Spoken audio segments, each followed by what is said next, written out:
결론은 뭐냐면 지난 반도체 역사가 오래되었지만 사실은 마켓에서 강한 기업의 특징은 뭐냐면 스스로 시장을 만들어내는 기업은 굉장히 강합니다. 삼성전자가 굉장한 실적을 남겼지만 대내에 보면 그 실적들의 이면에 스스로 시장을 만든 것이냐 아니면 시장 편성을 잘해서 한 것이냐에 대해 물어보면 저는 후자 쪽이 강했던 것 같아요. 중앙 집권적인 폐해가 있다. 그 다음에 직원들이 피로감을 느끼고 공포감에 이르한다.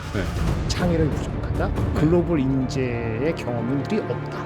뭐 기타 등등. 그 맨 마지막에 뭐라 그러냐면은 자기 자신의 잘못된 점이나 부족한 점을 스스로 고칠 수 없는 오만함이 있다. 그 내재적 위기라고 적은 게 16년 전에 그거를 지금 들으시면서 지금 바뀐 게 몇 개나 있는가라고 자문해 보실 필요가 있다고 보여집니다.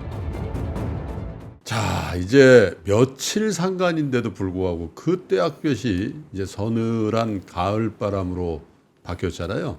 그런데 사람의 마음이라는 게 참 간사한 것 같아요. 그렇게 떼약볕에는 조금 좀 시원해져라. 이제는 좀 겨울 온다고 또 걱정이잖아요.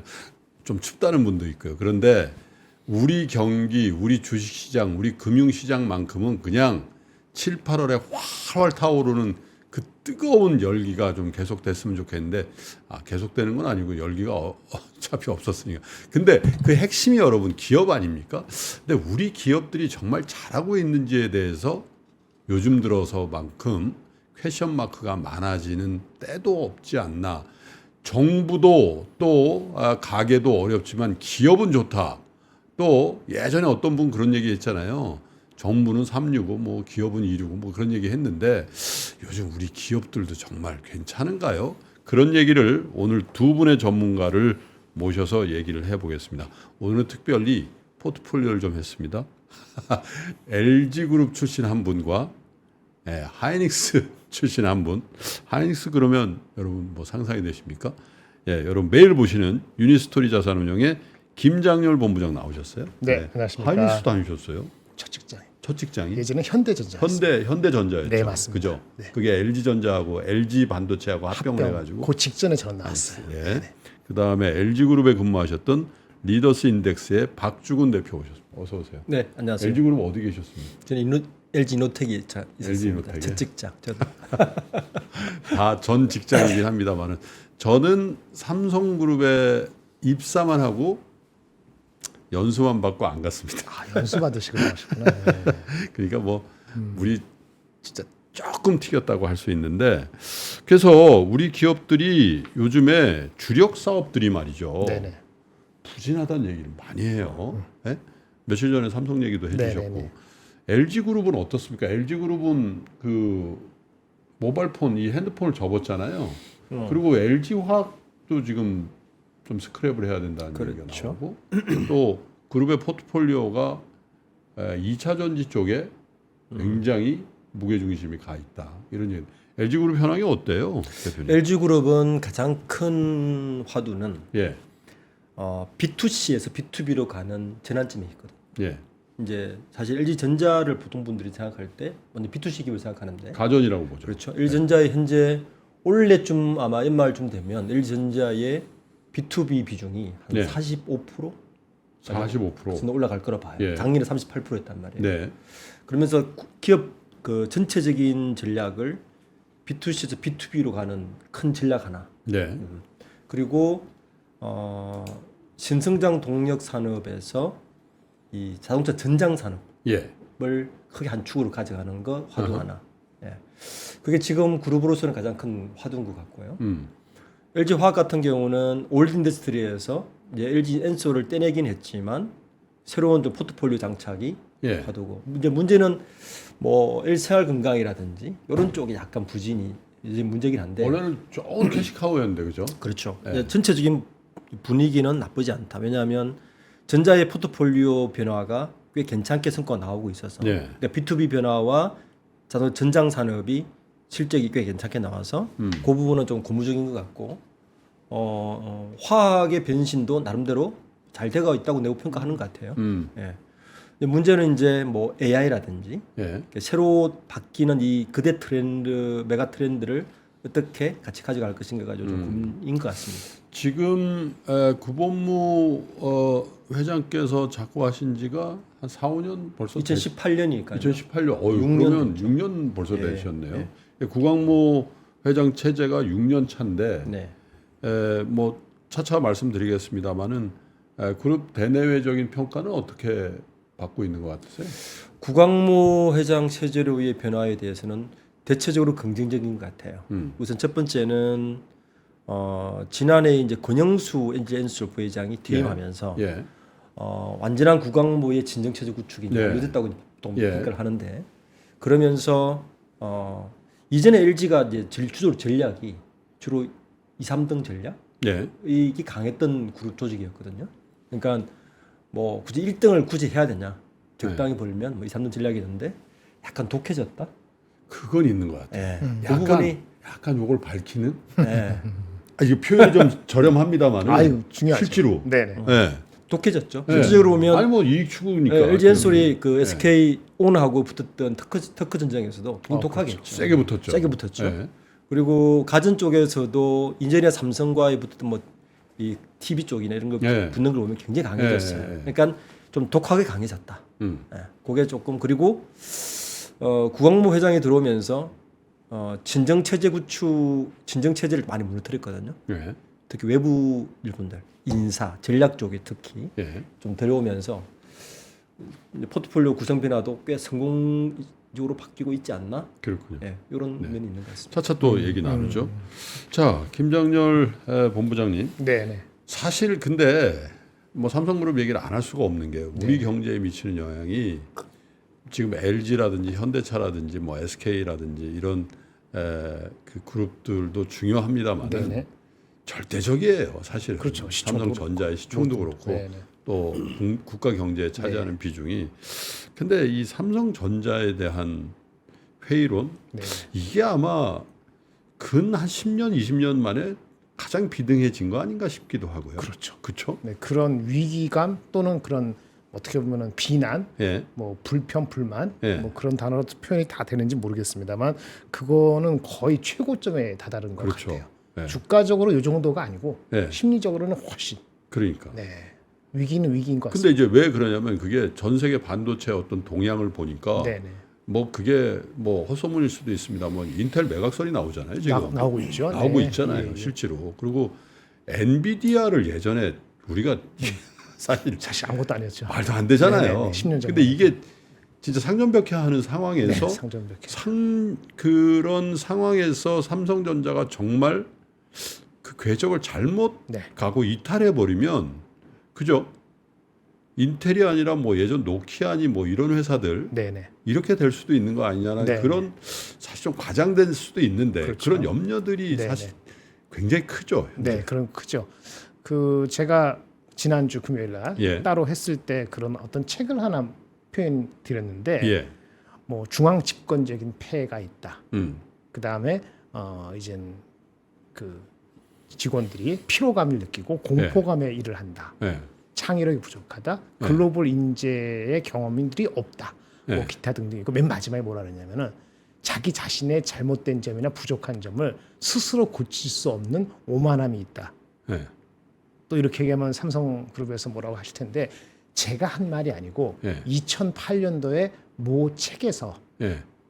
맨 마지막에 쓴 겁니다. 예. 2008년도에 그 쓴 분이 지금 카이스트 석좌 교수예요. 그 제목이 삼성 대 소니입니다. 그리고 그 책은 거의 85%를 삼성을 소니하고는 다르다 썼는데 맨 마지막에 지금 그걸 썼거든요. 그 위기라고 내재적인 위기, 그 내재적 위기라고 적은 게 16년 전에 그거를 지금 들으시면서 지금 바뀐 게 몇 개나 있는가라고 자문해 보실 필요가 있다고 보여집니다. 근데 이제 LG 그룹만 하더라도 창업 세대로 따지면은 4세대. 4세대가 4세대죠. 네. 어떻게 됩니까? 구인의 창업 구인의 회장이 계시고, 회장이 있고 구자경 회장, 계시고, 구본무 그다음 회장, 구본무 구광모 회장 회장 계시고 계시죠. 그다음에 네. 이번에 구광모 회장인데 사실은 LG 그룹은 뭐 지혜수도 떨어뜨리고 뭐 지금 엄청나게 많이 떨어뜨렸죠. 떨어뜨렸잖아요. 네. 분리가 그리고 된 거죠. 사실 이게 같은 패밀리도 아니고 네네. 허시구시 동업 체계를 그렇죠. 이제 분리한 게 한 15년? 2004년도 2004년이니까 GS가 2004년도 그러니까 20년 20년 됐네요. 벌써 오래됐습니다. 20년 그 당시에 이제 떨어져 나온 게 구시 내에서도 예. 우리가 아는 LIG, 그렇죠. LS, LS 그다고 LF, LF.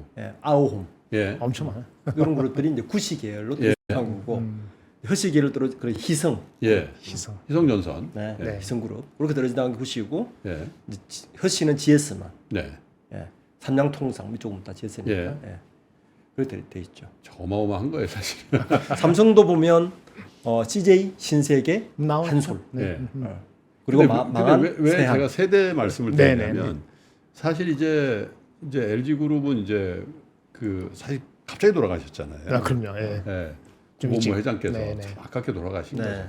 그러다가 이제 4세 체제가 됐습니다만은 삼성은 이제 3세잖아요. 네. 이병철 회장, 이건희 회장, 이재용 회장인데 사실 크게 봐서 이병철 회장과 이건희 회장 그리고 부인의 회장과 구자경 회장은 1세, 2세대라기보다는 창업 세대로 저는 보이죠. 점오라고 표현한 점오. 그렇지 이렇게 1.5, 1.5. 예, 그게 더 네? 적절하게. 그죠? 왜냐하면 현대자동차의 그 누구시죠? 정몽구 정주영 회장하고 정몽구 회장은 사실 동업자나 마찬가지죠. 그죠? 뭐 같이 일하고 했으니까. 근데 3세로 오면 약간 좀 다르지 않아요? 다르죠. 어떻게 다릅니까? 2세와 3세. 우리는 1.5라고 표현하기도 합니다만. 기본적으로 1세대, 그러니까 1세대와 2세대는 방금 말씀하신 것처럼 창업 세대로 봐야 돼요. 네. 왜냐하면 자식이지만 사실 아버지가 하는 거를 어릴 때부터 네. 지켜보았기 그러니까. 때문에 그 창업 세대고 아버지한테 엄청 혼나면서 또. 그렇죠. 네, 그렇게 유교적인 게 이게 이제 3세대가 달라지는 건 뭐냐면 가장 네. 결정적인 것은 일단 다 갖춰진 곳에서 출발한다는 거예요. 네. 네. 금수저라 이거. 그렇죠. 2세대는 그래도 부족한 걸 보고 뭔가 뭐 자란 세대이긴 하지라는 게 있으면 예. 3세대는 기본적으로 모든 게 갖춰진 상태에서 경영 교육을 받는 거죠. 예. 그리고 3세대들의 특징은 대부분 2세대들까지는 뭐냐면 주로 이제 국내에서 학맥과 인맥을 주로 뭐 하는 이쪽 세대다 보면 3세대는 대부분 해외 유학파. 유학파. 이게 또 가장 결정적인 차이. 그 이재용 회장도 유학파고 그렇죠. 최태원 회장도 시카고 그렇죠. 유학파고 예. 그죠? 구광무 회장도 유학파고. 유학파고. 정의선 회장 정의선 회장은 고려대 나오죠. 유학파가 아닙니다. 어디 잠깐 갔다 오지 않았나 뭐 그래도? 그전 유학 정도는 아닌 네, 것 같아요. 네. 예. 어쨌든 그러다 보니까 이런 거죠. 그 현장에서 배운 거와 책으로 배운 차이 정도. 경영이라는 거를. 그러니까. 예.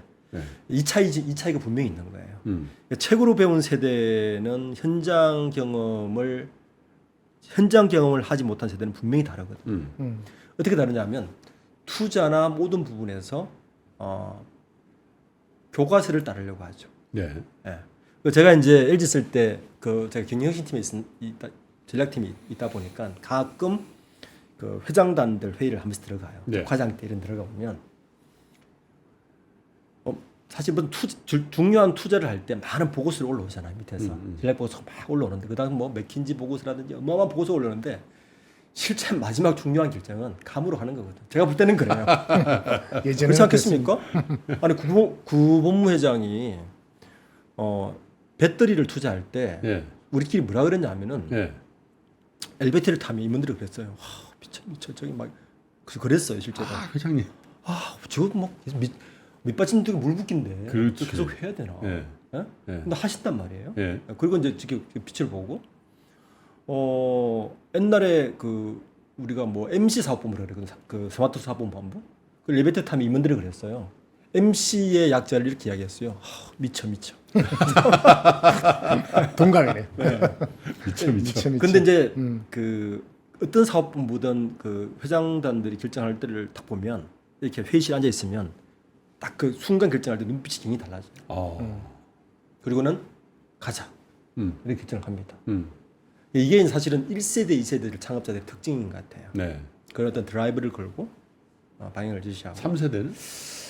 제가 3세대 경영자들을 보면 그런 어떤 뚝심 그리고 그런 촉 이런 건 저는 1세대, 2세대는 저는 좀 다르다. 근데 스텝에 대한 보좌 기능이 훨씬 더 강한 거죠. 스태프들이 3세대. 듣는 말도 많고 그리고 보고서를 볼 때도 자기 간보다는 보고서나 외부의 말을 위주로 가는 형태. 그게 가장 저는 큰 차이가 아닌가. 그러니까 오너 재벌분들 이렇게 분 만나 보면 그런 차이를 많이 느낍니다. 하기야 뭐 삼성그룹에도 저도 이제 이 그 회사의 역사를 같은 걸 이제 좋아해서 읽어보면 네네. 이건희 회장께서 그 2세 수업을 받으면서 반도체를 뭐라고 표현할까? 아버지를 설득했다고 할까? 네네. 이거 해야 됩니다. 아베. 네네. 아버지요, 이거 해야 됩니다. 그래가지고 그때 그게 뭐 사실 그때 당시에 반도체라는 게 진짜 원시적인 상태인데 그때도 아마 미처 했을 거예요. 근데 사재를 넣었더군요. 보니까 이건희 회장이 아하. 그때 예. 증여받은 그 사재를 네. 한국 반도체 그렇죠. 한국 사서 그 삼성 반도체 네. 그 초기에 초기에 예. 80년 그러면서 초반이죠. 이제 확신이 있었다라는 네네. 거잖아요. 근데 삼성그룹은 이제 3세입니다. 네네. 평가가 좀 사실은 네. 예. 어떻게 네, 조심스럽죠. 네. 지금 이렇게 나온 자리도 두 번째 나와서 예. 뭐 네가 뭘 아느냐, 네. 좋은 얘기 못 듣는 건데. 근데 그것도 일리는 있는 것 같은 게 워낙 그 사법적인 그 절차 네. 오래 하다 보니까 그렇죠. 야 영한한 정신력 가지고 그 경영하겠나 이런 얘기들도 사실 있어요. 네. 그 부분에 대해서는 제가 조금 네. 변설을 드리면 제가 사실은 지난 3월달에 예. KBS에서 의뢰를 해가지고 시사교육청에서 의뢰를 해가지고 지난 한 15년간 삼성전자가 과연 성장했느냐에 대한 퀘스천을 달고 예. 분석 리포트를 제가 저희 쪽에서 분석을 하고 그걸 시사교육청에서 1시간 정도 다큐멘터리를 찍은 적이 있어요. 예. 그때 결론은 뭐냐면 제가 그때 그러니까 이건희 회장 살아계실 때 전부터 지난해까지 예. 2023년까지를 분석을 했는데 그게 원화가 아니고 제가 달러 베이스로 바꿔봤어요. 예. 그랬더니 2015년 이후부터 지난해까지 달러 베이스로 바꿔서 CAGR 연평균 성장률을 봤더니 마이너스 0.86%입니다. 예. 삼성전자가. 그리고 제가 삼성전자 영업이익과 순이익들을 이렇게 가끔 증가할 때의 어떤 그래프의 정점들을 봤더니 예. 제 결론은 뭐냐면 리스크하다. 왜냐하면 그때 이제 담당 PD가 어떤 화면을 찍었냐면 TSMC 공장을 가면서 그 애리조나에 막 번개 치는 장면 있잖아요. TSMC. 예. 예. 그 번개 치는 장면을 막 찍어 왔어요. 그리고 그 멘트를 저보고 해달라는 거예요. 이게 삼년째 위기라는 걸. 그러니까 제가 우리 PD란 직업은 참 아이디어가 보면 끝내줍니다. 그 멘트를 제가 했었는데 뭐 그걸 떠나서 저는 제가 봤을 때는 어떤 걸 느꼈냐면은 과연 삼성전자가 스스로 시장 개척을 해왔느냐에 대한 퀘스천이 들었어요. 예. 왜냐하면 잘 보면 삼성전자가 50조 가까운 영업이익을 남길 때를 보면 첫 번째는 D램의 그 호황기가 있었고 빅사이클. 두 번째는 뭐냐면 스마트폰이 터지면서 랜드 플래시가 터지면서 사실 거의 순이익을 구가를 했거든요. 예. 이 두 구간을 제외하고 나면 그 다음 사이클이 지금 와야 되는데 D램 사이클 다음에 랜드 플래시 사이클 다음에 그 다음은 이제 AI 사이클이지 않습니까? 그 사실 그건 TSMC가 가져가고 있거든요. 예. 그 사이클을. 그러니까 이 사이클에서 삼성전자는 스스로 시장을 만들어서 한 것보다는 예. 그 시장의 편성을 잘한 거죠. 예. 결론은 뭐냐면 지난 반도체 역사가 오래되었지만 사실은 마켓에서 그 기업이 강한 기업의 특징은 뭐냐면 스스로 시장을 만들어내는 기업은 굉장히 강합니다. 그 능력이 있는 기업은. 삼성전자가 굉장한 실적을 남겼지만 대내에 보면 그 실적들의 이면에 스스로 시장을 만든 것이냐 아니면 시장 편성을 잘해서 한 것이냐에 대해 물어보면 저는 후자 쪽이 강했던 것 같아요. 그때 분석한 결과. 물론 이제 뭐 그 보는 시각에 따라 굉장히 많이 갈릴 거예요. 저는 사실 그 삼성전자 굉장히 위대한 기업이 될 수 있다고 본 시점은 언제냐면 애플의 아이폰이 나왔을 때 2007년도 10년 사실 뭐 여러분 다 동의하시지만 그때 옴니안가요? 네네. 그 삼성 그 처음 핸드폰이 나온 있었어요. 게. 던져버리고 싶었지. 너무 차별이 차. 던져버리고 그러니까, 싶었지. 예. 근데 그거를 예. 뭐 1, 2년 만에 확 그냥 해가지고 그래서 말이죠. 해가지고 애플의 시장 점유율을 따라잡고 와 그때 진짜 네. 내가 국민으로서 자부심이 느껴지더라고요. 그렇죠. 그게 네. 쉬운 일이 아니거든요. 네, 그렇죠. 그죠? 선발 업체가 완전 압도적인 선발 업체인데 그걸 그냥 물량으로 따라버리고 막 글로벌 휴대폰에서, 재팬하고 스마트폰에서, 그렇죠. 그때 당시 중국에 가보면 제일 하이라이트에 삼성폰이 딱 네, 있었단 맞아요. 말이에요. 한때 엄청난 마켓을 차지했었어요. 다른 거는 그냥 멈춰져 있는 디스플레이라는 삼성은 이렇게 돌아가는 네네. 그런 걸 하고 그랬는데 참 그게 지금 좀 격세지감을 느낀다. 그러니까 삼성전자가 강한 거는 저도 그 부분 인정하는 네. 거는 제가 보는 삼성전자 핵심 역량은 뭐냐면 네. 테크놀로지 리더십이 강해요. 음. 그러니까 테크놀로지 리더십이 강해서 먼저 수익을 구가하는 구간이 있거든요. 네. 그걸 통해서 많은 수익을 해가면서 또 하나 영향이 뭐냐면 글로벌 체인이 굉장히 강합니다. 예. 글로벌 밸류 체인이 굉장히 강해서 빨리 선점하고 빨리 뿌리는 능력이 굉장히 강해요. 그러니까 이건 되게 강한데 그걸 가지고 스마트폰이나 반도체에서 많은 가전이나 많은 걸 가져왔었죠. 근데 최근에 이제 위기라고 말씀하시는 거 제가 또 위기라 느끼는 건 뭐냐면 원래 삼성이 잘하던 거를 계속 잘하고 있느냐에 대한 질문을 던져보면 네. 첫 번째 테크놀로지 리더십에서 지금 그 HBM에서 일단은 뒤지기 시작했죠. 네. 파운드리에서 뭔가 할 것 같더니 파운드리에서 결국 힘을 못 쓰고 있죠. 디램 시장은 결국 시장의 편성에만 따라가야 되는 시장이고 낸드 플레이스 그렇게 많이 벌던 걸 다 적자로 돌아서 버렸고 원래 잘하던 걸 지금도 잘하고 있느냐에 대한 질문을 던져봐야 되는 거예요. 거기에서는 굉장히 쾌천이 간다는 거죠. 삼성 얘기 요 정도 해보고요. 네네. SK그룹도 요즘 만만찮아요. SK그룹은 네. 원래 갖고 있는 SK 이노베이션하고 그 사회사 그 합병하는 거, 네. SK 뭐죠? ENS 합병하는 거, 그 이슈 말고는 SK 하이닉스가 이슈죠. SK 하이닉스가 이슈인데 사실은 SK 하이닉스는 그런 위기는 아닙니다. 아, SK 하이닉스는 사실은 네. 주가만 좀 빠진 거지. HBM 때문에 기사회생한 회사지. 네네네. 만약에 그 HBM 이슈가 만약에 없은 상태에서 네. 반도체 경기가 만약에 안 좋았다면 SK그룹은 어떻게 됐을까? 그러면 큰일 나는 거죠. 큰일 났. 인수한 게 2012년에 인수를 했는데 네. 12년에 인수를 해가지고 12년 된 건데요. 사실은 저는 그 전에 근무했던 사람이긴 합니다만 그 후배들이 다 아직도 있으니까 상무 전무 있으니까 계속 만나면서 보면은 회사 분위기가 바뀌었어요. 좀 더 이렇게 지나치게 치밀하지 않고 지나치게 나대지 않고 뭐라면 이제 체크앤 밸런스가 되는 그 기업 문화가 됐어요. 약간은 삼성인데 삼성도 아니고 LG하고 삼성하고 중간 정도로 바뀐 것 같아요. 장점을 받았고요. 아직까지 제 세대에 있는 사람들은 현대의 그 기질이 있거든요. 치고 나가자. 그런 기질이 한 30. 하이닉스는 예, 하이닉스는. 네. 그래서 그런 거가 한 30%가 있는 것 같아요. 그러니까 지금 절묘하게 잘 이루어져 갖고 MZ 세대한테 어필되는 것이 권위주의적이지 않고 그러니까 우리가 잘 할 수 있고 그런 분위기까지 이끌어서 하이닉스는 좋아진 건 맞아요. 근데 SK에서 핵심이 되는 건 SK 이노베이션 2차 전지에서 이게 SK 온이죠. 그렇죠. 네. 갖고 있는 SK 이노베이션 여기에서 적자라든지 이런 것이 회복을 못 하고 있거나 이것이 문제라고 다 알려져 있으면 상당히 되는 많은 그런 관련된 기업을 뭐 정리하거나 뭐 네네. 예? 네. 구조정하려는 그런 입장이라고들 알려져 있잖아요. 그렇죠. 그죠? 이제 시작인 거죠. 근데 너무 늦게 들어가서 그런 거 아니에요? 늦은 것도 있고요. 네. 결단을 좀 놓친 측면도 있어요. 그러니까 어떤 SK가 어떤 사업을 결단을 할 때 네. 빠르지 않습니다. 커온 걸 보시면 다 인수 합병을 해갖고 큰 거기 때문에 하이닉스도 그렇잖아요. 그러니까 자기네들이 맨 땅에 필드 아무것도 없는 거를 땅을 파듯이 하는 경우는 드물었기 때문에 그거에 대한 두려움이 있어요. 물론 스펙스라는 협의체를 구성해가지고 어떤 의사결정을 신중한 제가 약간 좋게 얘기했는데 좋게 하는 이면에는 뭐냐면은 결정적으로 할 때 한번 감으로 치고 나가자. LG그룹, SK, 삼성그룹처럼 그런 결단에서는 앞서서 먼저 하기는 어렵습니다. 사실은 하이닉스가 HBM 한 것도요. 하이닉스가 먼저 한 건 아닙니다. 그렇지. 삼성전자가 먼저 했는데 이거 잘 안 될 것 같으니까 안 한 거죠. 네. 근데 지금 기다리다 하다가 운이 좋았던 건데 그 뚝심인 거죠. 어떻게 보면은. 근데 신중한 거일 수도 있는데 그게 어떤 걸 새롭게 처음에 시작할 때는 쉽지 않을 수 있어요.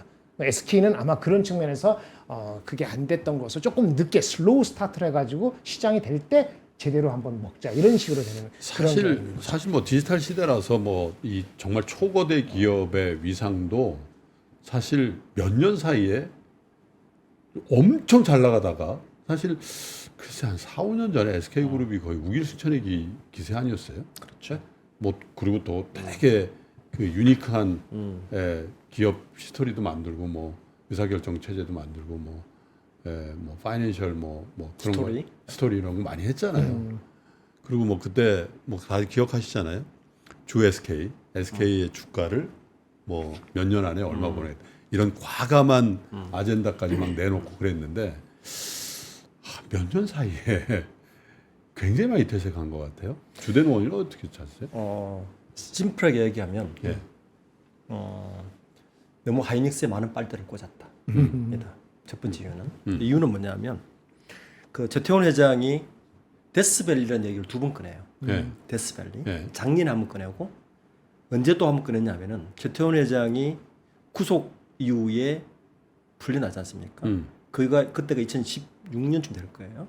그때 한번 데스밸리를 꺼내면서 사실은 저는 SK 그룹을 분석할 때는 지금 한 4.0에 와 있다. 4.0. 네, 1.0은 창업자 세대, 그리고 2.0은 SK텔레콤 세대. 그러니까 직물 위주의 네, 직물 그다음에 직물. SK 이노베이션. 이노베이션. 그러니까 60. 유공을 예. 인수하고 했을 때가 1세대. 음. 그리고 SK텔레콤을 인수한 92년도가 2.0. SK 그렇죠. 그룹의 2.0. 하이닉스를 인수한 12년도가 3.0. 그리고 최근에 이제 이번에 되는 게 4.0을 진행 중에 있는데 이 3.0에 4.0 갈 때 SK그룹이 사실 구조가 바뀌어요. 최태원 회장이 이제 하이닉스를 2012년에 인수하고 나서 돈이 굉장히 진짜 많이 벌리는 거예요. 그러면서 SK그룹을 어떻게 바꾸냐면은 이런 얘기를 합니다. 최태원 회장이 파이낸셜 스토리를 얘기하는데 근데 핵심이 뭐냐면 각 계열사 CEO에게 그 인덱스를 뭘 주냐면은 투자 수익률을 인덱스를 줘버려요. KPI가 투자 수익률입니다. 이게 무슨 말이냐면 지금 SK 하이닉스 위에 모회사가 SK 스퀘어예요. 그렇죠. SK 스퀘어는 투자 회사입니다. 그렇죠. 네, 투자 회사입니다. 네.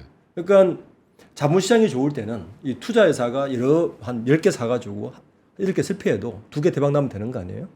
그러니까 각 계열사들이 너도나도 인수하기 시작합니다. 이 KPI를 줬으니까 당연하겠죠. 그중에 선봉했던 분이 박정호 부회장이에요. 그렇죠. 예. 그래서 투자 회사로 변모할 수 있었던 이유가 뭐냐면 SK 하이닉스에 있었기 때문에. 그렇죠. 캐시카우. 그 이전에는 어려웠어요. SK 그렇죠. 하이닉스가 SK 텔레콤 밑에 있을 때는 손자 회사이기 때문에 그 안 돈을 되죠. 쓸 수가 없어요. 그래서 스퀘어를 만든 지배구조를 바꾸는 거죠.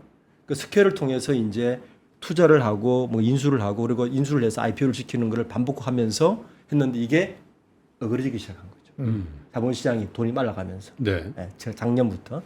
그러면서 그룹의 재무 구조가 급격하게 떨어져 버립니다. 작년에 안 좋았죠. 예. 만약에 SK그룹이 SK온이 IPO를 했다면 얘기는 달라졌을 거예요. 원래 계획했던 IPO들이 다 망가지고 SK온도 IPO가 안 된 상태에서 돈줄은 말라가고 하다 보니까 지금 이런 사태가 벌어진 거란 말이에요. 계열사 매각하고. 그러니까 저는 지금 SK그룹의 재무의 책임은 그분들이 사실 책임을 져야 된다는 봐요. 그러니까 SK그룹은 아까 말씀하셨듯이 그룹의 히스토리를 보면 스스로 만든 거는 성경밖에 없어요. 유공도 인수했죠. 그렇죠. 텔레콤도 인수했죠. 하이닉스도 인수했습니다. 네. 대부분이 인수를 통해서 다져서 다시 만드는 과정을 그렇지. 거쳐서 만든 성장한 그룹이기 때문에 뭐 그것도 뭐 정상적인 기업 활동이긴 그것도 해요. 사실은 네. 뭐 좋은 능력이에요. 네. 예, 하나그룹도 사실 그랬거든요. 따져보면. 근데 그렇게 하다 보니까 제조업, 그러니까 현대차 그룹이나 삼성그룹이나 LG그룹처럼 제조업을 기반으로 뭔가 기술적 백그라운드를 계속 축적해가면서 사업을 확장하는 그 그룹은 전혀 다릅니다. 그러니까 SK그룹이나 하나그룹이나 보면 사업 방식이 달라요. 인수를 통해서 하는 기업들은 사서 타지고 그 돈으로 또 인수하고 해서 성장을 있는데 SK그룹은 그런 면에서 SK온 같은 사업을 하기는 역부족인가 저는 봐요. 제조 역량 자체가 별로 없어요. 역부족이다. 제조 역량 자체가 별로 없어요. 하이닉스 하잖아요, 근데. 하이닉스도 인수한 거니까 역량 자체가 그대로 가기는 어려웠어요. 제가 LG 얘기를 다시 드리면 LG가 배터리를 할 때 그때 저도 회의 시간 기억나는 게 어느 정도 어려웠냐면은 그 당시에 김대중 정부 때 LG 반도체를 하이닉스 뺏겼어요. 예. 그리고 나서 이제 그때 그 우리 회의 시간에 뭐라 그러냐면은 야 LG 화학에서 배터리를 하니까 이 반도체 라인인데 화학을 많이 들으니까 안 된다. 저기 옛날에 하이닉스 있던 판장들까지 다 데리고 와라. 현장까지 다 데리고 와라. 제조 기술이라는 건요. 현장에 미시한 그 있어 보서 알겠지만 현장에 그 감들이 있거든요.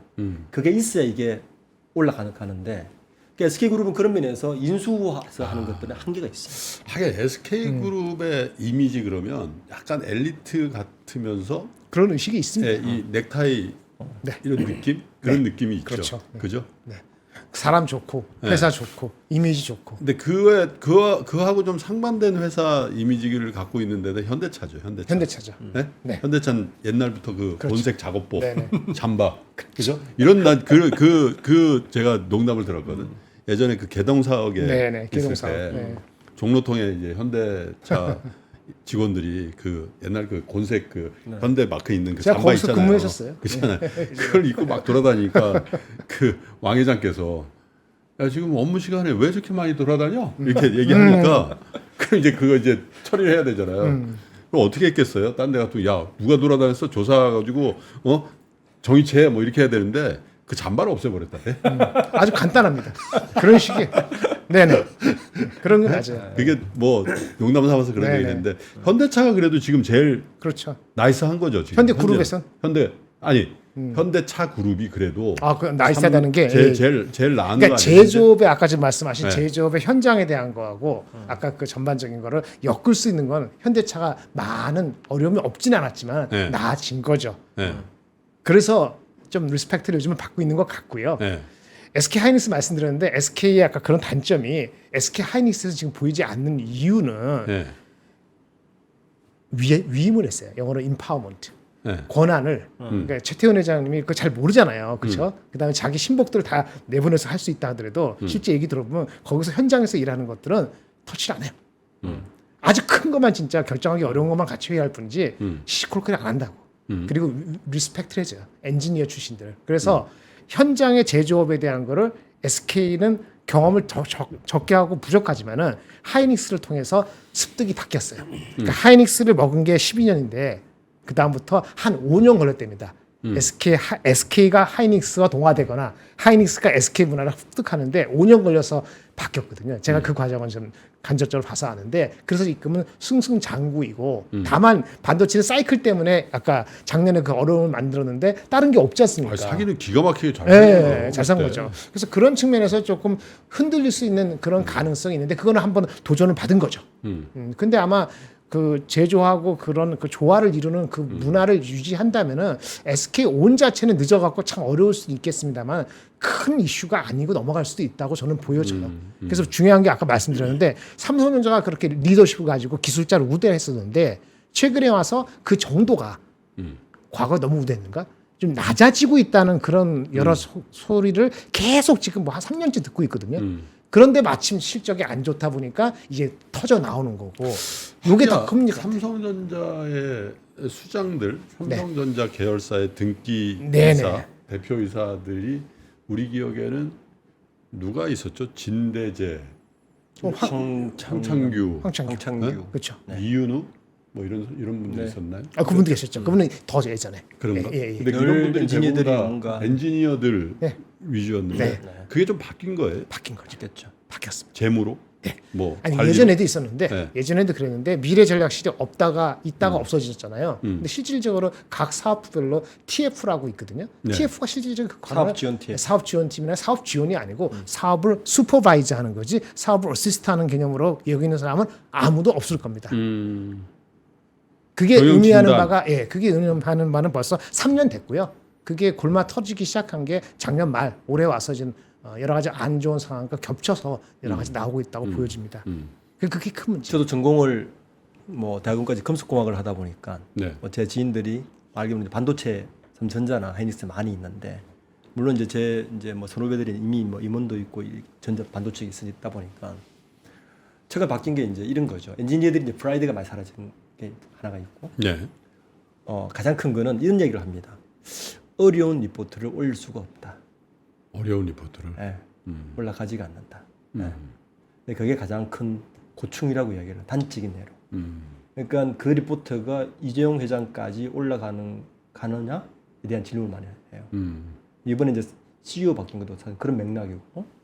그래서 삼성전자의 이번 HBM 사건뿐만 아니라 삼성전자의 제가 말씀드렸듯이 핵심 역량 제가 테크놀로지 리더십이 굉장히 강한 기업이었는데 과연 그 색깔을 유지할 수 있을까에 대한 question 자꾸 드는 거죠. 오케이. 현대차 얘기를 조금만 더 해볼까요? 네. 현대차는 그래도 지금 범 3세 그룹에서는 제일 경영의 호평을 성과 평가는 낮죠. 또 이번에 올림픽 때 완전히 히트 친 아유, 거예요. 그 양궁 네? 포함해서. 양궁. 네. 그래가지고 체육회장 대신 뭐 참석하고 이럴 정도니까 사회적인 인식도 좋고 또 사실 객관적인 지표도 네. 지금 폭스바겐이 지금 저렇게 되고 있는 기회라고 상황인데 보는 거죠. 네. 근데 현대차가 잘 버티고 네. 돈도 잘 벌고 네, 마진도 좋고. 네. 네, 그리고 MS도 굉장히 많이 올라가고 있고. 늘렸잖아요. 네. 그래서 어쩌면 창업 세대 자동차로만 놓고 보면 정의선호의 이 현대자동차에 대한 가능성을 더 많이 보는 분도 그렇죠. 있는 것 같아요. 공교롭게도 2018년을 전후해서 삼성, 네. LG, 현대차의 수장들이 다 바뀌었어요. 바뀌었죠. 네. 다른 세대로. 네. 이 보면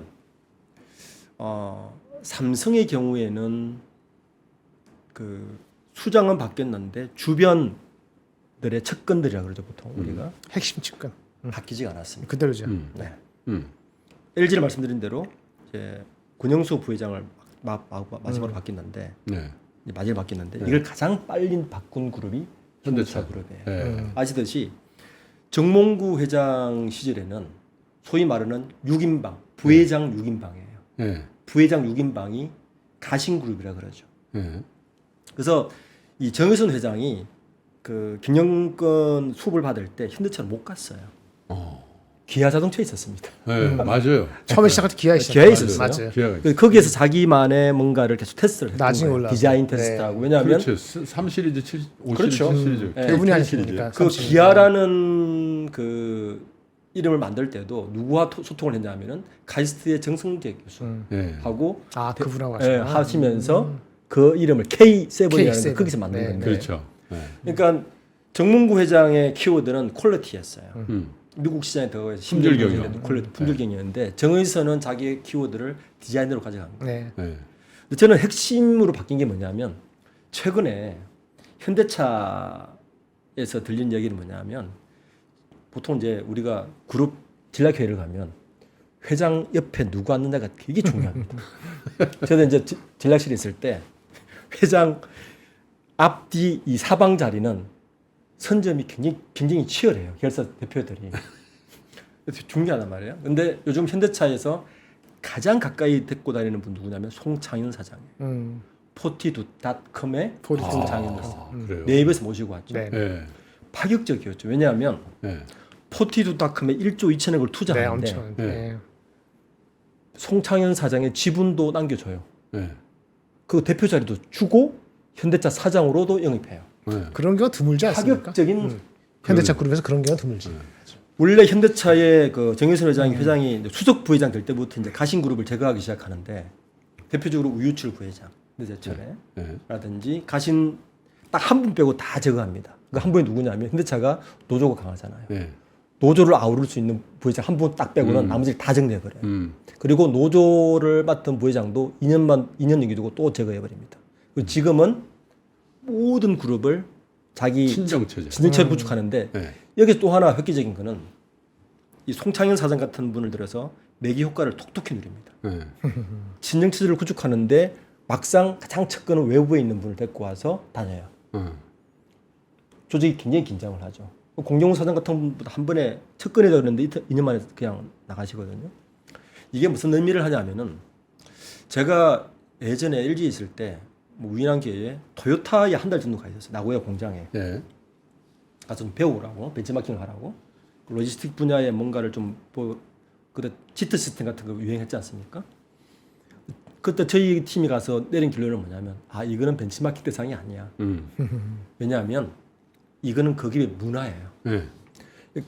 저는 기업을 평가할 때 가장 밸류가 있고 강한 기업은 자기만의 문화가 확실한 기업이 사실 독특하거든요. 그거는 누군가 침범할 수가 없어요. 그렇죠. 현대차는 제가 볼 때 자기만의 어느 정도 문화를 이미 문화 있죠. 획득했습니다. 네. 그리고 제조업 분야에서도 네. 토요타와 전혀 다른 시스템인데 강해요. 음. 그러면서 거기에다가 미래 전략을 자동차라는 명사에서 움직이다라는 동사로 밸류를 모빌리티. 바꿔버렸어요. 네. 그게 중요합니다. 네, 모빌리티가 이게 되게 바뀐 중요하죠. 게, 그러니까 이렇게 사업의 아이덴티파이를 동사로 확장하면 할 수 있는 일이 되게 많아져요. 그런 일을 하고 있는 거죠. 사실은 그런 측면에서 보면은 모빌리티를 시작을 한 거는 한 3년 정도부터 했는데 주식 시장에서는 평가를 그렇게까지 안 하고 있는 안 하고 거예요. 있죠. 안 하고 있냐면 맨날 그 출하량하고 뭐 환율 이렇게만 보니까 요즘에 기업 밸류 때문에 조금 올라가다가 다시 내려왔는데 그런 측면에서는 아까 그런 노력과 그런 평가에 대비했을 때는 주식시장에서의 현대차 밸류는 상당히 저평가에 돼 있죠. 삼성하이닉스가 뭐 어쩌고저쩌고 모건이 어떠저쩌고 그래서 저평가다 이런 개념이 하고는 완전히 다른 근데 개념인 것 이제 같아요. 현대차 그룹을 볼 때 네. 그룹의 현대 그룹이 아니라 현대차 그룹이잖아요. 차 그룹이죠. 근데 네. 진짜 차가 절대적인 포션이죠. 그럼요. 현대차, 기아차, 그렇죠. 거기다가 그럼. 또 네. 그 모비스라든지 모비스. 다 네, 이게 네. 차에 관련된 그럼요. 예. 그죠? 그런데 지금 우리가 거명하고 있는 그룹들 삼성, SK 또 하물며 LG 그건 많죠. 마저도 굉장히 많은 사업 분야 사업과 그잖아요. 다르죠. 예. 그렇게 돼 있는데 현대차는 그야말로 자동차 전문 그룹의 위상이 딱 네. 정립이 돼 있단 말이에요. 누구나 이해하기 근데 이게 쉽고. 장단점이 네. 있을 것 같아요. 장단점이 있죠. 이게 다이버시파이라는 측면도 있고 전문성이라는 측면도 네. 있는데 그거 어떻게 보세요? 그거 삼성전자에 다 들어가는 거예요. 삼성 제가 현대증권에 있을 때 2012년까지 10년까지 있었는데 그 예. 직전에 삼성에서 뭐 그 기억 못 하시겠습니다만은 자기네 사업 구조를 어떻게 해야 되는지 증권사 애널리스트한테 의뢰를 한 적이 있었어요. 예. 저도 그 중에 하나여서 제가 말을 한 게 있었는데 사업이 반도체, 디스플레이, 휴대폰, 가전 이렇게 있잖아요. 예. 분리를 해야 된다는 얘기가 많이 나와서 그게 아마 이재용 부회장까지 올라갔던 것 같아요. 그 당시는 디스플레이가 문제가 같고 마치 SK에서 SK온이 문제였다시피 그 분리하는 게 이슈였거든요. 근데 그 당시 15년 전에는 시너지가 중점이었어요. 그래서 결국 아무것도 못했어요. 어느 것도 하나도 1등이 제대로 아니다 싶어 나중에 올라가고 나서 분리하는 걸 얘기하자 해서 그게 다 사그러들었거든요. 근데 시장이 바뀐 것이 2010년에서 15년 아까 그 누구죠? 우리 이건희 회장님이 뭐 쓰러지신 게 2014년이잖아요. 네. 14년에서 17년 요 딱 그 시간대 AI라는 새로운 시대의 씨앗이 뿌려지기 시작했거든요. 그러면 삼성전자는 사업 구조라든지 본부의 구조를 구분하거나 잘라내 쓰는 게 더 필요했던 거예요. 그러니까 반도체도 파운드리랑 구분하든지 휴대폰하고 반도체를 구분하든지 이렇게 했으면은 아마 지금 파운드리 비즈니스 하는 게 상당히 달리 됐을 겁니다. 욕심을 내서 다 끌고 가고 그때 잘 나갈 때는요. 그때 그걸 했었어야 돼요. 지구상에 이렇게 좋은 사업 포트폴리오를 가진 회사는 지금까지도 없었고 앞으로도 없을 거라고 했지. 아니 그런데 네. 사실은 2007 잘 나갈 때 2009년도 10년도 요거 되기 직전에요. 그때 전에 애널리스트를 통해서 사업부를 어떻게 분리할 수도 있는가를 얘기를 귀를 들어서 들었다니까요. 네. 들었는데 그 당시에는 우리가 아무것도 확실한 1등이 없어서 1등이 되고 나서 나중에 얘기하자는 식으로 결론이 났어요. 그런데 그리고 한 5년 지나서 그 회장님이 쓰러지시고 근데 2014년 그때부터 17년 요 사이에 뿌려놓은 것 때문에 돈은 많이 벌죠. 그런데 새롭게 다가오는 시대에 대한 준비는 안 한 거죠. 안 해도 되니까. 그리고 그거 영향이 된 것이 코로나 때 했었어야 되는데 코로나 때 우리가 반도체 수요가 갑자기 이상하게 좋아갖고 향유가 96,000까지 간 거 아니에요. 뿌려낸 것 때문에. 근데 이미 시대는 바뀌어서 파운드리도 정체가 되고 오히려 마켓시가 파운드리 5년 전에 시작할 때 떨어졌죠. 19%인데 11%고 내년에는 10% 이하가 되는 이유가 뭐냐면 옛날부터 애플하고 싸울 때도 그랬거든요. 우리가 하는데 너네한테 맡길 수밖에 하긴 하는데 할 수 있으면 LG한테 주고 할 수 있으면 하이닉스한테 주고 한다는 게 팽배했는데 얘네들이 못 따라와서 삼성한테 준 거거든요. 근데 삼성 말고 좀 하이닉스나 LG가 따라오잖아요. 그러니까 삼성전자한테 주는 게 아니지. HBM에서는 완전히 1등이 아니고. 그 씨앗이 2015년, 16년, 17년에 있었다는 거고 그 시기에 그거를 알아챌 수 있는 사람이 삼성에 없진 않았을 건데 그 시기에 여기는 쓰러져 계시고 이분은 들락날락 하시고 그렇죠? 편하게 편한 거고 돈 버는 거니까 거기서 위기 가면 누가 가졌겠습니까? 근데 위기는 그럴 때 오는 거죠. 그 질문을 같이 드려볼게요. 네. 뭐 현대차가 그래도 제일 그 잘 매니지하고 있습니다. 포트폴리오 구조. 그러나 이게 어떤 측면에서 전 세계 자동차 산업의 지금 어쩌면 대변역기거든요. 네. 그렇잖아요. 그렇죠. 지금 뭐 그 전기차의 어떤 캐즘의 네. 기간이라고 하나 네네. 그렇다 하더라도 갈 건 갈 거 결국은 아닙니까? 간다. 5년 그죠? 뒤에. 예. 그리고 자율주행이라든지 네네. 또 그 외 모빌리티라든지 이런 부분으로 사실 뭐 200년 가까운 이 자동차 산업의 역사가 송두리째. 아니 뭐 GM 포드가 역사적으로 이렇게 지금 10년 전에는 다르지. 안타까운 그런 회사들이 돼가고 있고 네. 폭스바겐도 그런 얘기가 나오고 네, 네. 일본의 그 잘 나간다는 닛산이니 뭐 예를 들면 혼다니 이런 것들 뭐 보이지도 의미가 않죠. 없어지잖아요. 네, 네. 그죠? 뭐 시트로엥 뭐 이런 건 아유. 의미도 없고 뿌죠 뭐 네. 그렇잖아요. 맞습니다. 그런데 그러면 현대차는 그러면 뭐 용 빼는 재주가 있겠냐? 그래서 만약에 그거에 물결을 잘못 타버리면은 이거는 정말 체계적 리스크에 들어가. 아주 좋은 지적이신 것 같아요. 그럼 그거 어떻게 보세요? 지금 완성차 업체 중에서 보면 예. 그러니까 밸류 체인을 다 가지고 있는 건 현대차밖에 없죠. 제칠부터 시작해서 네. 뭐 모비스 보통은 이제 분리돼 있지 않습니까? 네. 그렇죠. 보통 완성차 업체들이 이제 티어 1이 완성차고 티어 2가 모비스나 그다음에 일본의 덴수라든지 보쉬라든지 네. 컨티넨탈 같은 게 이제 이 티어 2 계열이고 나머지가 밑에 내려가는데 네. 이게 다 묶여 있는 곳은 현대차밖에 없어요. 네. 심지어는 제칠까지.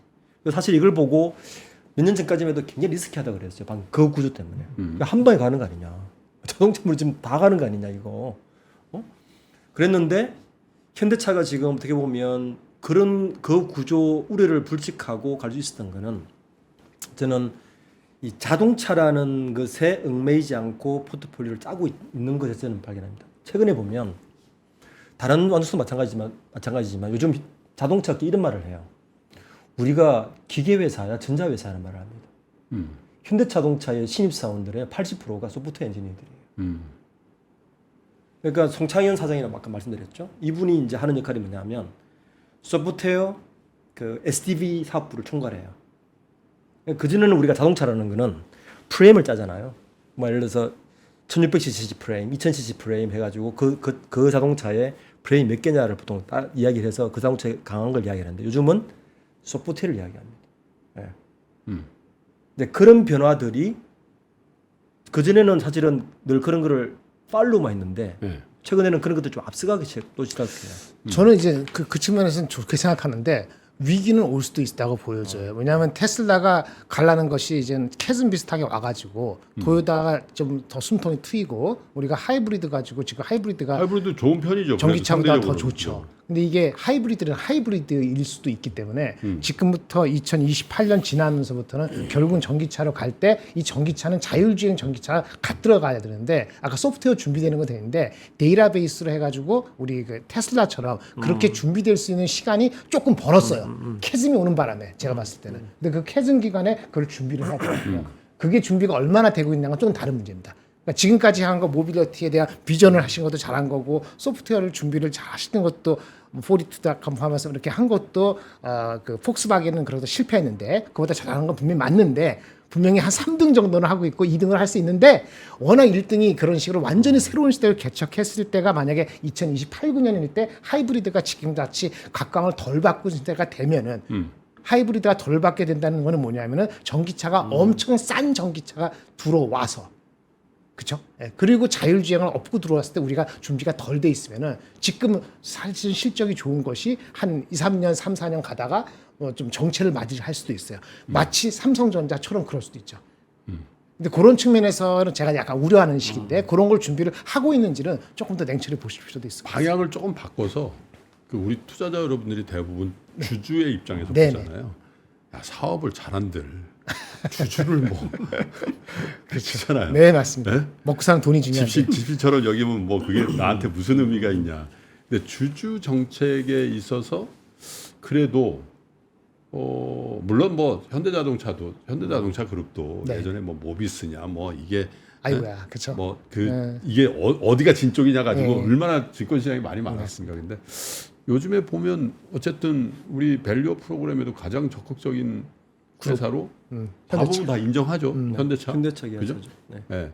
주주 정책이라는 관점에서 가버넌스를 포함한 주주 정책 혹은 이 밸류업이라는 측면에서 지금 우리가 회자하고 있는 삼성, LG, 현대차, SK 한번 평가를 한번 해볼까요?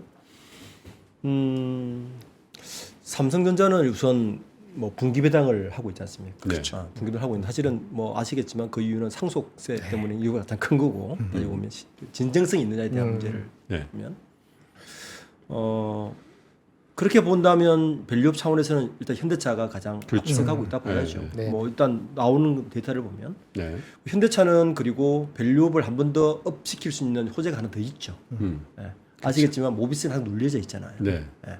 그러니까 이 정도 실적이 나오면 지금 뭐 뭐 찌라시 뭐 여러 곳에서 뭐 정문구 회장의 건강설이 계속 나오고 있다 보니까 심판 진짜. 지배구조 개편에 대한 호재가 한 번 더 있기 때문에 음. 그러니까 투자자 측면에서 밸류업을 바라보신다면 현대차를 좀 주목해 볼 필요는 있다.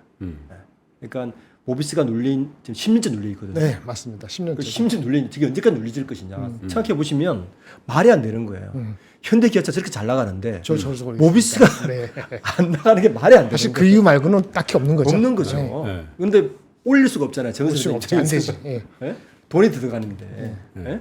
그러니까 그 호재는 분명히 있단 말이에요. 그래서 그렇게 보면 현대차는 밸류 플러스 지배구조 개편에 대한 호재거리는 한 모멘텀 더 있다. 언젠가는 예, 네, 언젠가는 온다 이거죠. SK 그룹도 그렇게 보면 밸류업에 대한 모멘텀이 있죠. 그 두 가지 측면이 있는데 첫 번째는 이제 지금 이혼 소송이 붙어 있지 않습니까? 네. 네. 그러니까 최태원 회장 입장에서는 주 SK의 주가를 올려야 되는 상황에 놓여 있어요. 그렇죠. 그렇죠. 그런 필요가 있죠. 또 담보대출 더 받아야 되고 그렇게 하려면 그리고 또 하나는 뭐냐면은 이번에 SK 이노베이션과 ENS 합병할 때 사실은 숨어 있는 게 누구냐면 KKR이 들어가 있어요. SK ENS의 주식의 90%가 주 SK라는 것 같지만 실제 그중에 30-40%는 KKR 겁니다. 사실은 이 합병을 위해서 SK그룹에서 KKR에게 굉장한 인센티브를 줬어요. 원래 5% 이자를 줬는데 7% 올려주고 옵션 다 걸어줬어요. 아마 더 많은 주주 환원도 요구할 겁니다. 제가 볼 때는. KKR이. 그렇죠. 그리고 SK그룹의 많은 원래는 SK 무분을 하려고 그랬는데 그것도 외국인 투자자 때문에 못했어요. 옵션이 더 많이 거니까. 그래서 이래서 한 건데 그렇듯이 SK그룹은 그 아까 SK 스퀘어 중심으로 인수합병이나 이런 걸 하면서 옵션이 되게 많이 걸려 있어요. 그 옵션에는 뭐가 있냐면은 자이든 타이든 밸류업을 할 수밖에 없는 구조로 갈 겁니다. 그러니까 SK그룹은 자의적인 것보다는 타의적으로 밸류업을 해야 되는 그룹인 상황에 놓여 있는 거예요. 재원 마련 등을 그렇죠. 네, 그렇게 좋은 마련을 하면서 계속 그렇게 또 돈을 줘야 되는 상황에 놓여 있는 거고 카카오가 이제 저쪽 돈 받아서 하다 보니까 IPO 할 수밖에 없는 그 상황과 똑같은 거란 말이에요. 그러면서 보면 LG그룹은 사실 큰 신호 없죠. 굳이 하지 않아도 돼요. 없죠. 지배 구조가 정돈이 돼 있다고 봐야 됩니다. 지금 그죠? 그거는 별거 없어요. 주 LG를 저걸 해서 2003년도에 소브린 사태 때 사실은 소브린이 두 곳을 공격합니다. LG그룹하고 SK를 공격해요. 맞아요. 근데 LG가 살아남은 이유가 뭐냐면 구본회장이 유언으로 남긴 게 있어요. 15%를 지켜라. 15% 갖고 있으니까 공격 안 하더라. 근데 SK는 당했단 말이에요. 그걸 안 지켜가지고. 그래서 LG는 그런 면에서는 안정적인데 지금 LG그룹이 밸류업을 할 수 있는 유일한 요인은 사업 확장을 해서 외국인 투자를 받으려면 할 수밖에 없는 상황. 그 외에는 딴 이유가 없어요. 근데 삼성은 마지막으로 남아있는 퍼즐을 맞춰야 됩니다. 지금 이제 이 사법 리스크에서 프리해졌기 때문에 제가 볼 최근에 이제 그 이서연 사장이 사장으로 다시 들어왔단 말이에요. 삼성물산에. 그걸 보면서 이제는 좀 가르마를 타려고 하나 그룹을. 그럴 수 있죠. 그럴 수 있죠. 네, 이제 때가 됐는데. 네, 그러니까 이게 사법 리스크 때문에 아무것도 움직이지를 못했어요. 상속 문제와 사법 리스크 때문에 삼성그룹이 지배구조를 마지막 퍼즐을 맞춰야 되는데 왜냐하면 삼성생명은 항상 폭탄이란 말이에요. 그렇죠. 해결해야 되는데. 삼성생명법도 있고. 맞아요. 그렇죠? 보험업도 있고 나타나고 이러니까 그걸 분명히 할 거란 말이에요. 그럴 때 밸류업 할 수밖에 없는 하나의 호재가 있는 거죠. 저는 그렇게 봅니다. 그게 비슷하게 몰려 있다. 네. 그냥 투자자시니까 네. 이제 시간이 얼마 안 남아서 아니 뭐 그룹에도 그 상장 계열사가 업종에 따라서 그죠? 네네. 천차만별이기도 하고 그런데 그래도 예전에 보면 저도 뭐 펀드매니저 잠깐 했습니다만 삼성그룹주 뭐 현대그룹주 뭐 대우그룹주 이런 얘기들 했잖아요. 네네. 그죠? 그쵸. 대우그룹주 한 분들은 다 지금 씁쓸하겠습니다. 네. 근데 어쨌든 앞으로 한 1, 2년 네네. 그 주가적인 측면에서 네. 그룹주로 그룹별 테마로 봤을 때 네네. 순위를 매겨주세요. 좀 순위를 어려운 질문이긴 순위? 한데 1, 2, 3, 4. 그룹까지는 대표적으로 하이닉스, 삼성전자, 현대차, 네. 그다음에 LG는 LG전자 정도로 네. LG화학도 있겠습니다만은 그럼 제가 나름대로 한다면은 모든 회사들은 LG전자 빼놓고 나머지 대부분은 겨울까지는 조금 추울 것 같아요. 이번 겨울까지. 네. 내년도 2분기부터 다시 한번 도약을 할 가능성이 있어 보입니다. 근거는? 근거는 지금의 연말 연초까지는 중국이 오늘 뭐 그 비준 지분율 때문에 오늘 네. 주가 올라갔습니다만 그러니까요. 경제가 아직 부족하니까 우리 수출의 가장 큰 쪽이 회복할 때까지 네. 좀 시간이 좀 필요할 것 같아요. 그게 이제는 삼성전자도 그렇고 하이닉스도 그렇고 현대차도 그렇고 다 어느 정도 파지티브, 현대차는 좀 다르지만 파지티브 돌아오려면 주가적으로 내년도 한 2분기 정도가 돼야 될 것 같다는 생각이 듭니다. 근데 이 겨울이 엄청 지금 모건 뭐 얘기하듯이 엄청 추운 겨울은 전혀 아닐 거로 보기 때문에 좀 기다리면 될 것 같고요. 업사이드로 따지면 제가 보기에는 현대차가 넘버원입니다. 현대차 그룹이 아니면 현대차? 현대차. 가 기아까지는 모르겠는데 기아까지 포함해서 그게 저는 개인적으로 넘버원이고요. 그 다음에는 하이닉스, 그 다음엔 LG전자, 맨 마지막에 삼성 이렇게 하겠습니다. 지켰어. 누구한테? 시장에서. 지켰다고요? 삼성전자 투자자들한테 완전 지켰죠. 근데 동료형. 삼성전자가 올라온다 그랬지 여기서 빠진다고 얘기하지 않았는데 워낙 많은 얘기를 해가지고 바닥은 네. 왔을 수도 있고 네. 지금 뭐 의미가 없어요. 네. 근데 올라갈 텐데 순위는 제 마음속에서는 그렇다. 그렇죠. 말씀드리겠습니다. 제가 또 지켰네 어떡하냐. 큰일이다. 대표님께는 뭐 주가 얘기는 안 여쭤보겠습니다. 네. 그러나 이렇게 봤을 때 또 기업 내부에서 기획 업무를 이렇게 하셨을 때 지금 우리 4대 그룹이 워낙 중요하고 뭘 다음에 이제 5위부터 10위까지도 한번 기회가 있으면 하겠습니다만은 그래도 관점에서 여기가 그래도 조금 차별적인 경영과 또 시스템을 구축해가고 있다라고 하는 데를 순서대로 말씀해 주시면. 저는 현대차 그룹 첫 번째. 네. 자기만의 색깔이 분명해졌다. 네. 네. 체제도 뭐 잘 구축했다. 두 번째 LG 그룹입니다. 네. 나름 성공적인 사실 구조조정. 그룹의 구성 잘 됐다. 음. 세 번째는 삼성 그룹, 마지막은 SK 그룹입니다. SK 그룹. SK 그룹은 재무적으로 이 겨울을 좀 더 보내야 될 것이다. 버텨야 된다는 버텨야 될 거죠. 것이다. 네. 자, 비교적 그 한국의 기업사 그리고 이제 투자를 오래 하거나 아니면 기업의 활동을 오래 지켜본 저희 셋이서 비교적 편하게 한국의 주요 4대 그룹의 주력 기업들 그리고 매니지먼트 그리고 거기에 수반된 가버넌스와 주주 정책에 대한 얘기를 좀 편하게 나눠봤습니다. 근데 사실은 이 주제가 이렇게 편하게 나눌 주제는 아닌 것 같긴 합니다. 왜냐하면 이들 기업의 어떤 활동이나 이런 게 국민 경제에 미치는 영향도 지대할 뿐더러요. 거기에 많은 중견 중소기업이 또 생태계를 이루고 있기 때문에 저희가 이런 얘기를 하는 거는 이 4개 그룹사들이 정말 잘 나가주기를 바라고 또 세계 시장에서 우리 내부의 경쟁자뿐만 아니라 세계 글로벌 경쟁자, 예를 들면 반도체다 그러면 TSMC 같은 데랑 해서 한번 정말 선전을 펼쳐주기를 바라는 마음에서 이런 순서를 한번 만들어봤습니다.